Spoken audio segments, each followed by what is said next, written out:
You're listening to All Things Investing, the podcast that makes money talk simple, smart, and actionable. Whether you're just getting started or leveling up your portfolio, we've got you covered with tips, strategies, and no-fluff advice. Let's grow your wealth, one episode at a time.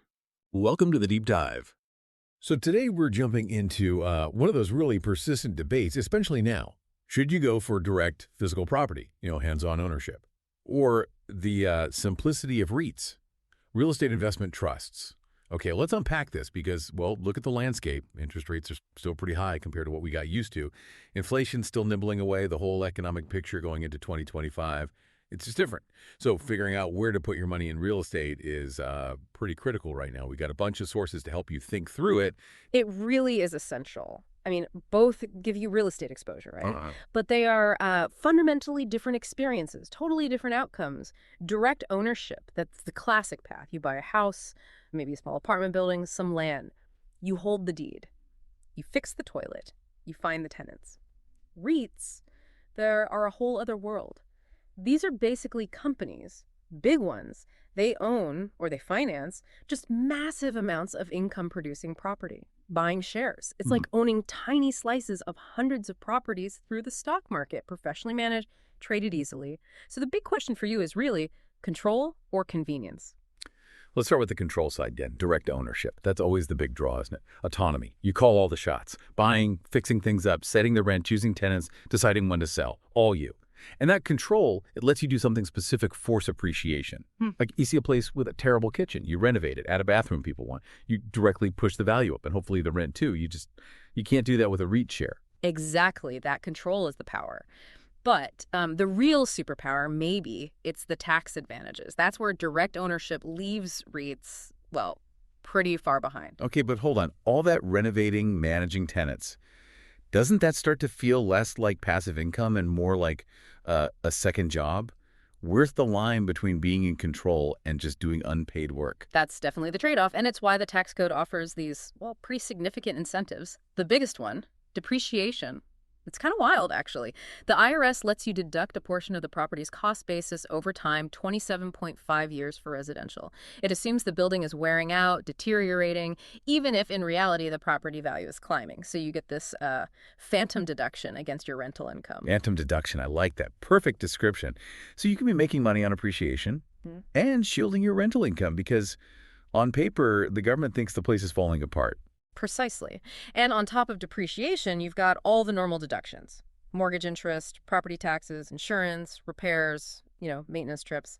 And then there's the big one, the 1031 exchange. Only for direct ownership. Sell a property, make a profit. You can potentially defer all the capital gains tax. Just roll the proceeds into another similar property. It's how serious wealth gets built over decades, tax-deferred compounding. Okay, so we've got control, tax shields. But how do you actually buy these things? Most people don't have $500,000 in cash lying around. That's where leverage comes in, right? Yeah. The bank's money. Right. Leverage is the engine. It's what makes the potential returns so, potentially huge. You might control, say, a $500,000 property with maybe only $100,000, $125,000 of your own money down. That 80% loan to value, that leverage, it just magnifies your gains if the property value goes up even modestly. And it works with inflation, too. Absolutely. It's a fantastic inflation hedge. Think about it. Inflation pushes up rents, pushes up property values over time generally. But your mortgage, if it's fixed rate, that payment stays the same. You're paying back that big loan over, say, 30 years with dollars that become worth less and less each year. Inflation is actually helping you pay down the debt. Plus, there's the legacy aspect, passing property down to kids. The stepped-up basis rules can save a fortune in taxes for the next generation. It's a real tool for building generational wealth. And it's a big but, we need to be realistic about the challenges. That control comes at a cost. First off, the barrier to entry. It's high, really high. You need serious cash up front, not just the 20-25% down payment. You need closing costs, maybe immediate repair funds, and definitely a cash reserve buffer. For a $400,000 property, you might easily need, $120,000, maybe more, just to get started. And then you have the keys and the headaches. You are the landlord. We should call it the burst pipe at 2 a.m. risk factor. You definitely don't get calls like that from your stockbroker. No, you don't. It's time-consuming. Tenant screening, chasing rent, handling repairs, emergencies, and vacancy periods. They happen. And when the property sits empty, The mortgage, the taxes, the insurance, they don't stop. You still have to pay, eating into those reserves. And think about risk. Most people starting out, they can maybe afford one property, maybe two. That's massive concentration risk, isn't it? Your whole real estate investment tied to one specific neighborhood, one local economy, even one tenant's job stability. Exactly. That's location risk and tenant risk concentrated. And what if you need your money out quickly? Say an emergency comes up. Physical property is highly illiquid. You can't just sell it tomorrow. Selling takes time, weeks, usually months. Minimum 30, 60 days, often longer. Plus, realtors, lawyers, closing costs again. It's slow and expensive compared to selling a stock instantly. Okay, so if direct ownership means big capital needs, concentration risk, illiquidity, and being a part-time property manager, let's pivot to the alternative, the REIT approach. What's the big appeal there? Accessibility. Accessibility is definitely number one. REITs trade like stocks on major exchanges. You can literally start investing with maybe just a few $100. And liquidity. It's instant. Click a button, buy or sell at the current market price during trading hours. Solves that high entry cost problem and the can't get my money out problem in one go. And diversification comes built in, right? Instead of betting on one house, one share gives you a tiny piece of like hundreds of properties, different types, different places. That's the idea. Instant diversification across property types, apartments, malls, warehouses, you name it, and across geographic locations, all managed by professional teams. So no leaky faucets for you to worry about. None. Zero. Plus, REITs let you invest in sectors you just couldn't access as an individual. Think about massive logistics warehouses for e-commerce or data centers powering the cloud, cell towers, large healthcare facilities. You can actually invest in these huge infrastructure trends through specialized REITs. And they're known for income. All right. The dividends. Yeah, that's a big part of their structure. By law, REITs have to pay out at least 90% of their taxable income to shareholders. That forces them to distribute cash, creating a generally reliable dividend stream. Right now, the average yield is somewhere around, 3.5 to 4%. It varies, of course. But that convenience, that liquidity, it comes with its own set of trade-offs. A big one is taxes. Remember those great tax benefits for direct ownership? Depreciation, 1031. Wrong. Pretty much gone with REITs. Because they pass income through, those dividends are usually taxed as ordinary income, which for higher earners can mean paying up to 37% federal tax on that income, much higher than long-term capital gains rates. Ouch. So you trade the complexity and illiquidity, but you give up the really powerful tax shelters. No depreciation shield, no 1031 compounding. That's the core trade-off. You lose those big deductions. Now, there is a small wrinkle, the Section 199A deduction, qualified business income. It can sometimes allow you to deduct up to 20% of that REIT dividend income, which helps a bit. But honestly, compared to depreciation and the 1031 exchange, it's not in the same league. And you completely lose control. You're just along for the ride with management. If they make bad decisions, buy overpriced properties, take on too much debt, what can you do? Sell your shares. That's basically it. You have zero say in operational decisions. No forcing appreciation here. And another key point. Even though REITs own physical assets, they trade on the stock market. So they get influenced by overall market sentiment, by fear and greed, just like any other stock.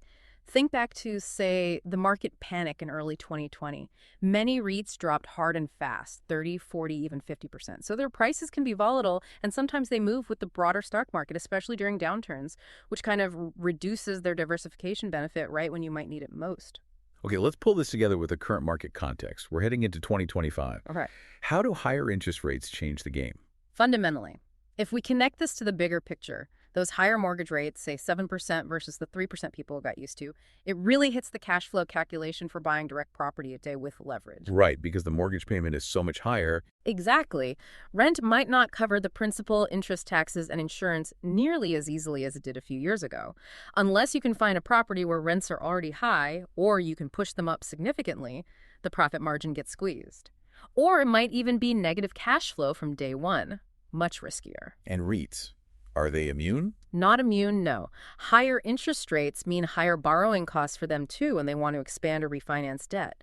That can pressure their profits and potentially their dividends. But inflation's still a factor, and real estate generally is seen as a good inflation hedge. So which one hedges better now? It's debatable. Direct ownership might have an edge here because you've likely locked in a fixed-rate mortgage paid back with cheaper future dollars, and you, as the owner, can potentially adjust rents upward more quickly to match local inflation than a huge REIT managing a national portfolio can. But all this economic uncertainty, recession talk, global tensions, doesn't that make holding an illiquid, concentrated asset like one rental property feel kind of scary? It definitely can. That uncertainty arguably plays to the strengths of REITs.